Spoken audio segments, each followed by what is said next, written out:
Hi, I'm John Miglosh, and we're continuing with our series on making money with data. If you remember, we started talking about big data and how it presents challenges because a lot of it's soft, some of it's hard, and the idea that we can predict the future, you know, I have enough trouble predicting me, much less predicting you, if you remember the Walmart illustration. Then we talked about the difference between modeling and statistics, and how the science of statistics seems to be very hard numbers.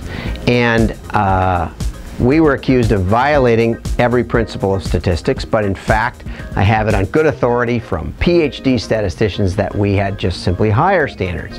And our higher standards are that it has to make sense.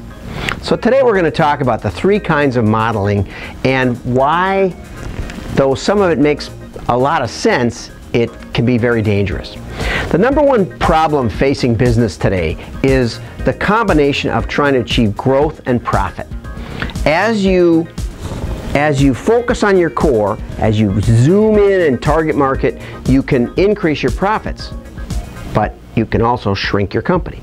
As you expand and grow and go to a wider audience, you tend to reach people that are not as enthusiastic about your product, and so your profits go down.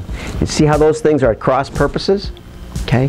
What we've been able to do through the years is we've been able to achieve both growth and profit at the same time through modeling.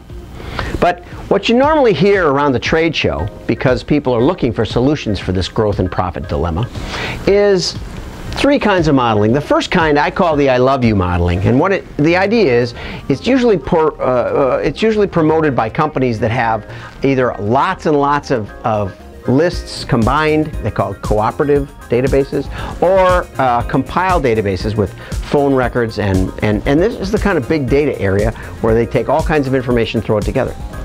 Now, I had been working with Woodworker Supply of New Mexico, Dr. John Worth, and they decided to try one of these. Actually, it was a warranty card list because they have woodworking tools, and you know, you fill out the warranty.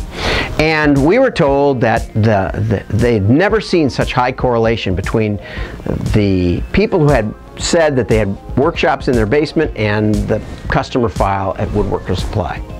Unfortunately, there was such a small percentage of the total compiled database that they said, why don't we just try household income? Well, of course, it wasn't very precise, okay? And that's kind of the problem with this I love you variable, is yes, you can look at your good customers, your best customers, and you can find out things, but rarely is it things that you can leverage. Blockbuster told me the number one thing that drove video rentals was a blizzard. If they could just rent blizzards, in fact, they said 5 of the top 10 were things that they could not control. Hurricanes were good too. Anyway, so the problem here is even when you know this, it's not necessarily data that you can apply to your other customers. But oftentimes you don't even know. You don't really know why they love you and why they don't. And we may get into that a little more. If you have great stories about this working and making tons of money, you just let me know, and we'll talk about it. Okay, the second one is the most common one that you see in the modeling ads. We'll cut the waste. We'll more than pay for the cost of modeling by cutting out those unresponsive areas of your file. And of course, there are unresponsive areas. Typically you mail out 100 mailing pieces, you get a couple of responses if you're lucky. Okay, so we know that there is waste, and in fact, with some of our clients, we've found, especially when they do sort of rudimentary scoring, that they may have taken customers from an old order processing system and converted to a new, and just put them in there with their original scores and left them aside because it was sort of the translation process, and maybe the people who did it are gone, but for whatever reason, we have regularly found tens of thousands of customers that are really, really, really dead. And for those, you need a special offer. And so it is possible, and there is waste. But the danger, of course, is that if your goal is growth and profit, then this is not going to accomplish that growth part. I told Dick Cabela that we could probably cut up to 20% of his circulation, which was, big money. It might have been $1 million a drop or something. But it would cost him 5% of sales. He said, I don't want to lose 5% of sales.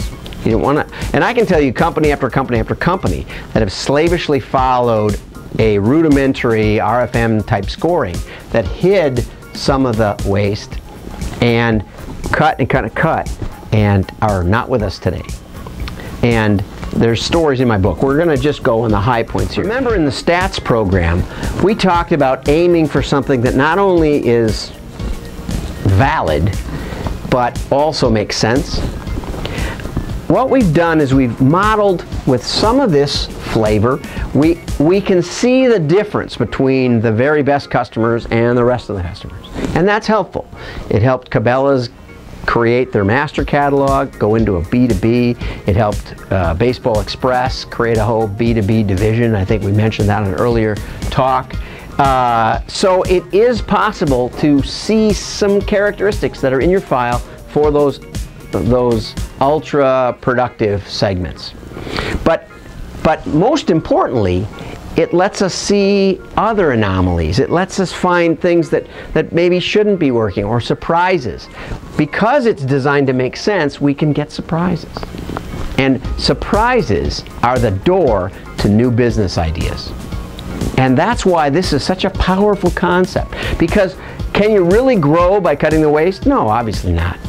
The only way to grow with modeling is to find something unusual, unique, something crazy, and capitalize it. Change your offer. Focus on that market.